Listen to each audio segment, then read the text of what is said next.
تکلیف حد سے زیادہ ہو گئی ہے اور اب لگ رہا ہے کہ بس اور ہمت نہیں رہی، تو ایک بار یقین کے ساتھ اللہ سے مانگو اور پھر دیکھنا کہ وہ کیسے تمہارے لیے آسانیاں پیدا کرتا ہے۔ مشکل وقت آ جائے تو کسی کا احسان مت لو، کیونکہ مشکل وقت 4 دن کا اور احسان زندگی بھر کا ہوتا ہے۔ کسی کو پسند آنا بہت آسان ہے، ہمیشہ اس کی پسند رہنا بہت مشکل ہے۔ کوئی ناراض ہو تو کتنی منتیں کرنی پڑتی ہیں اس کو منانے کے لیے، اور ایک اللہ پاک کی ذات ہے جو ایک آنسو سے عمر بھر کے گناہ معاف کر کے مان جاتا ہے۔ شوہر کا تھوڑا سا احساس کرنا بیوی کے سارے غم ہلکے کر دیتا ہے، کیونکہ ایک بیوی کے لیے اس کا شوہر ہی کل کائنات ہوتا ہے، اور باپ کے بعد شوہر ہی بیوی کے سر کی چھت اور اس کا مان ہوتا ہے۔ بدلہ لینے والوں سے نہیں بلکہ سہ جانے والوں سے ڈرو، کیونکہ ان کا معاملہ اللہ کے حضور پہنچا دیا جاتا ہے۔ جب بھی وقت ملے اپنے ماں باپ کے ساتھ بیٹھ جایا کرو، کیونکہ ماں باپ کے ساتھ گزرا وقت قیامت کے دن تمہاری نجات کا باعث بنے گا۔ اللہ جب کوئی چیز دل میں ڈالتا ہے نا تو کہیں نہ کہیں نصیب میں جگہ ضرور رکھتا ہے۔ اللہ نہ چاہے تو تم چاہ بھی نہیں سکتے، اور اللہ پاک دل میں تڑپ اس لیے پیدا کرتا ہے تاکہ تم دعا کے ذریعے اس چیز کو حاصل کرو۔ دنیا مومن کے لیے قید خانہ جبکہ کافر کے لیے جنت ہے۔ اکیلے ہونے کی سب سے اچھی بات یہ ہے جب آپ پریشان ہوں، آپ اداس ہوں، آپ کو سننے والا صرف آپ کا اللہ ہوتا ہے۔ جس کو مغفرت طلب کرنے کی توفیق دی گئی وہ مغفرت سے محروم نہیں رہے گا۔ اگر آپ نے اپنی چاہ میں کوئی کسر نہیں چھوڑی مگر آپ کا ساتھی پھر بھی آپ سے خوش نہیں تو اسے آزاد کر دیں اور اسے ڈھونڈنے دیں آپ سے بہتر۔ یقین کریں محبت ٹھکرانے والوں کی طرف محبت کبھی پلٹ کر نہیں آتی ہے۔ اللہ تعالیٰ فرماتے ہیں میرے بندو تم سب کے سب گمراہ ہو سوائے اس کے جسے میں ہدایت دے دوں، اس لیے مجھ سے ہدایت مانگو میں تمہیں ہدایت دوں گا۔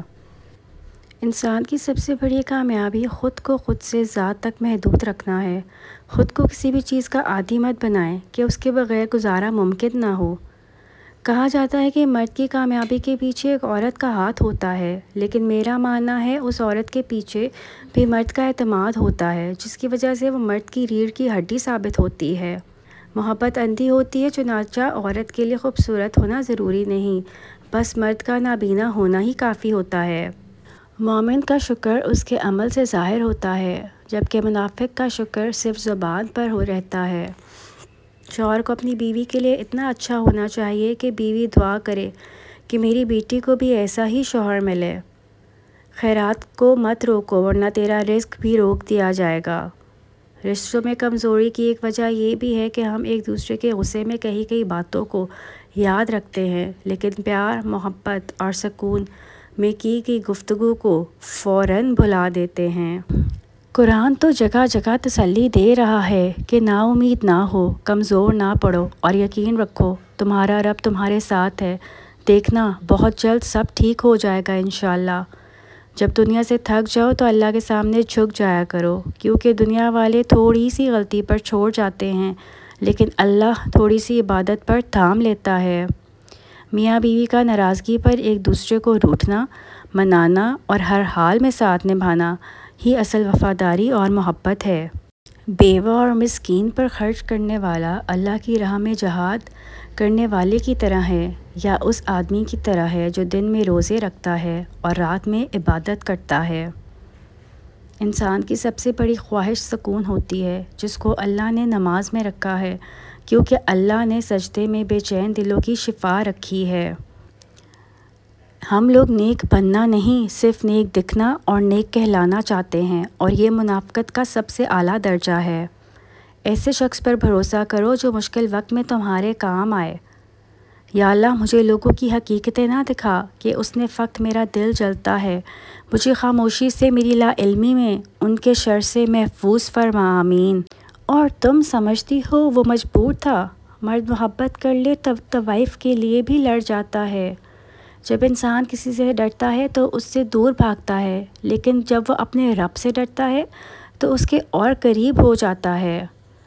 مرد بہت ضدی اور اڑیل ہوتا ہے، لیکن اگر وہ کسی عورت کو پانے کی ٹھان لے پھر اس کا پیچھا نہیں چھوڑتا، البتہ بے وفائی اسے توڑ دیتی ہے۔ ایسے میں اسے کوئی عورت اسے ڈھنگ سے سمیٹ لے تو وہ ہمیشہ کے لیے اسی کا ہو جاتا ہے۔ ایسے انسان کو اپنا ہمسفر بنائیں جس کو آپ سے اتنی محبت ہو کہ وہ آپ کے آخرت کی بھی فکر کرے۔ اللہ سب کو اچھا ہمسفر نصیب فرمائے۔ ہمیشہ اخلاق سے بات کرو، کیونکہ انسان پر سب سے زیادہ مصیبتیں اس کی زبان کی وجہ سے آتی ہیں۔ جیسے ایک چونٹی سمندر کو نہیں سمجھ سکتی، اسی طرح انسان اللہ تعالیٰ کے راز افعال، کام اور قانون کو نہیں جان سکتا۔ جب تمہارا دل کسی کے گلے لگ کے رونے کو چاہے نا، تو قرآن پاک کو گلے لگا لینا۔ سب کو میرے بات ہی رکھنا، تم میرے ہو اتنا یاد رکھنا۔ اب ایک جملہ میرے میاں کے نام۔ میں ناراض ہوں گی، لڑوں گی، غصہ کروں گی، پھر بھی تم پر واجب ہے میرے نخرے اٹھانا۔ روٹین کی باتیں سننے اور کرنے کے لیے ویڈیو کو لائک اور چینل کو سبسکرائب کریں۔